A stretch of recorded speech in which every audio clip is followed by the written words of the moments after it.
GERD itu adalah singkatan dari Gastroesophageal Reflux Disease. Jadi penyakit yang diakibatkan karena adanya reflux asam lambung di kerongkongan. Ya, kita tahu bahwa asam lambung secara normal tidak naik ke kerongkongan ya.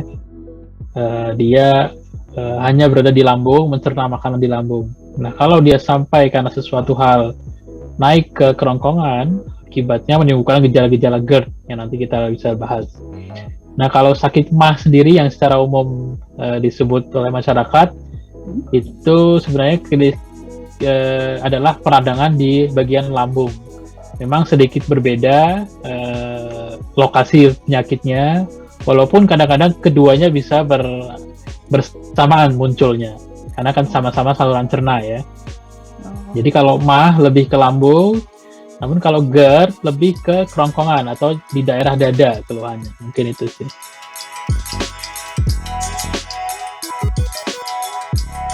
Kalau kita lihat tren beberapa tahun terakhir, memang angka kejadiannya cukup meningkat ya, terutama di daerah-daerah perkotaan.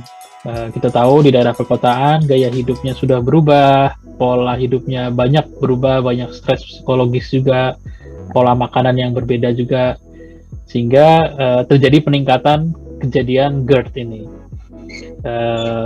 Kita pernah lakukan penelitian juga dalam beberapa tahun, terutama di Jakarta, itu trennya selalu meningkat. Wah. Kemudian faktor risiko apa sebenarnya yang kita ketahui?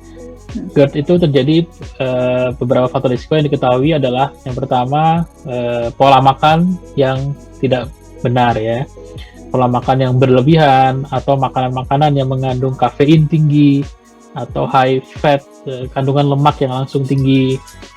Kemudian merokok yang kedua, merokok itu juga mempengaruhi sphincter jadi di kerongkongan dan lambung kita itu ada klep yang berfungsi mencegah asam lambung naik.